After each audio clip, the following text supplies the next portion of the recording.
Hello and welcome to Traditional Painting the Digital Way. This is where I use digital painting apps to teach traditional painting techniques. In this series, I'm showing you what to do when you almost get finished with a painting and mess up. So this is part 2 in that series, and what I wanted to do was paint butterflies and grass. And if you're following along traditionally, you can use acrylics, and I have a list of all the acrylics, paint, and brushes and canvas that I use in part 1. So here I wanted to go ahead and work on some of the butterflies. So I'm purposefully, let's say that 3 times fast, purposefully made a butterfly on the top of one of the biggest flowers because I'm trying to sort of make the butterflies the focal point here. So keep that in mind because that's important as to why we change things later on. We want the butterflies to show up. And so here I've got a good photo reference from pixabay.com of a blue purplish butterfly. And I'm just kind of painting in the shape here, trying to get the wings right, and sort of getting the purple colors and kind of the light orange and off-white colors here. And I just liked the shape of this butterfly because it's on top of a flower, and you can see that its shape reads fairly clear. So I'm just working on it. And if you're following along, traditionally you can use your number 3 round or your script brush and to put in the details. And this one has a little bit more work to it, the butterfly does, than the flowers. There's a little bit more detail to the butterfly. It has its tiny little antenna, excuse me, allergies, and it has a little eye, and it's also got the little veins on the wings there. And so you kind of want to just add the little details of that.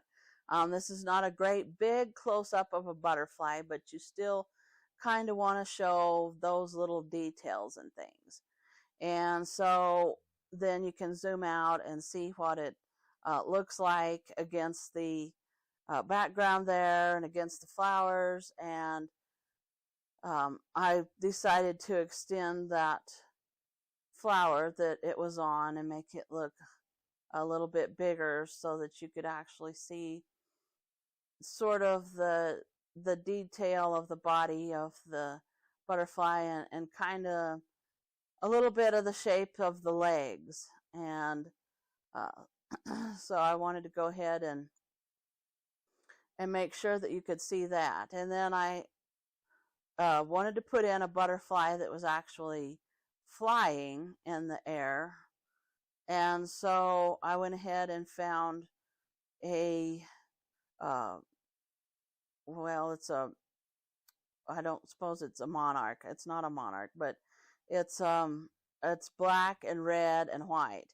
I don't know all the names of the butterflies, but I just like them because they're pretty. So anyway, I put in a red and black butterfly because I like those. And occasionally, if you're lucky in New Mexico, you can actually see a black butterfly every now and then.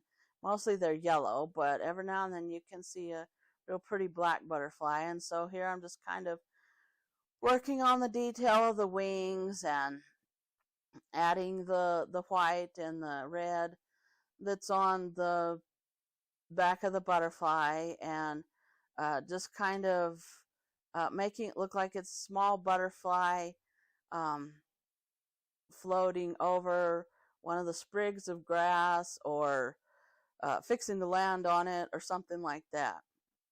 I just wanted it to be there on the side. And again, we kind of want the butterfly to be the focal point. And so I decided that it showed up really well. but I didn't like what I had done with the other butterfly. I didn't like the shape of the wings. So I went back and I fixed that. And of course, if you're working digitally, it's easier to do because you can just put the butterflies on a separate layer. Make sure that you do that if you're working digitally. And then you can just erase them and it doesn't mess up your background. However, if you're doing this traditionally, you need to take some of the paint that you used for the background and try to match it as best you can. And since it's multicolored, it's not quite so hard to do that because you can just smear in some of that other color if it's not quite the same as your background. Smear it in somewhere else and then just make it look like it's different layers that you've put in on the background.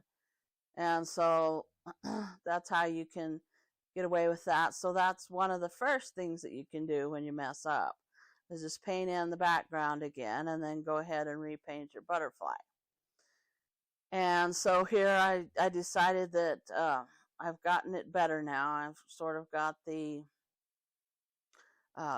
colors better, and I just wanted him to look with a better shape.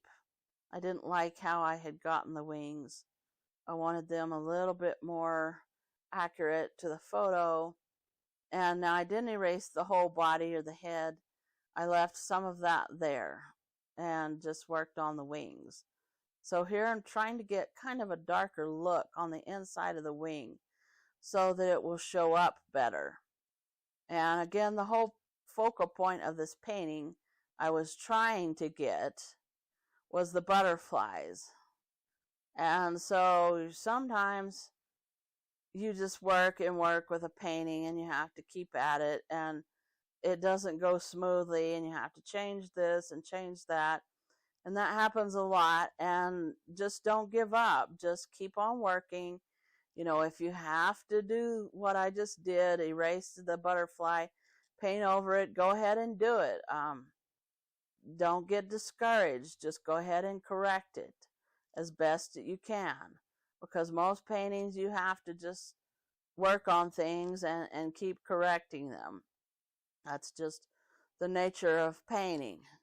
Even when you're doing it digitally, you have to erase things and change them. And it's easier than it is traditionally when you're working digitally to erase things if you do it right and you put things on a separate layer. If you don't, then it's just the same as working traditionally. So here I added a third butterfly, and I wanted a yellow butterfly with black on the wings. And so I wanted this butterfly also floating in the air, just kind of like he's flying up off the top of the flowers. And so I went ahead and got another reference from Pixabay and just started adding in the color here and trying to make it show up from the background as well. And it's kind of got it's got some brown on it too. It's not just black and yellow, so I'm working on those colors. You can use cadmium yellow light and burnt umber or burnt sienna. And if you want to make a black, you can take your black and throw in some blue just to kind of give it a little bit of a depth and a not as flat of a color. And you just go ahead and add it with your script brush when you're working traditionally here. And then here I'm working with one of the filbert brushes and just make it real small. And then once again, I decided that I wasn't quite getting the shape of the butterfly. So I was working on it a little bit with the eraser and just kind of cutting it down there. And if you're doing this traditionally and the paint is still wet, you can grab a paper towel and sort of lift the paint off if you're using acrylic. If you're using oil, well, there's no problem because it's still wet. But if you're using acrylic, you can lift it off if you work fast.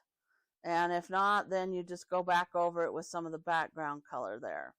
And again, if it doesn't match, then smudge some of that color around on the rest of your painting. And then I wanted to add this butterfly here. And he's a big, pretty orange butterfly with orange wings and a black body. And I just wanted to go ahead and put him like he's kind of flying or dive bombing, or he's fixing to land on the grass or something. He's just fluttering around here. And so I went ahead and put him in originally upside down, but you'll see that's not what I end up with later on. So if you want to see what I do and continue to change, then hit the subscribe button. And thank you so much for watching. Thank you so much for your support. If you have any questions, just leave them in the comments down below, and I will catch you later.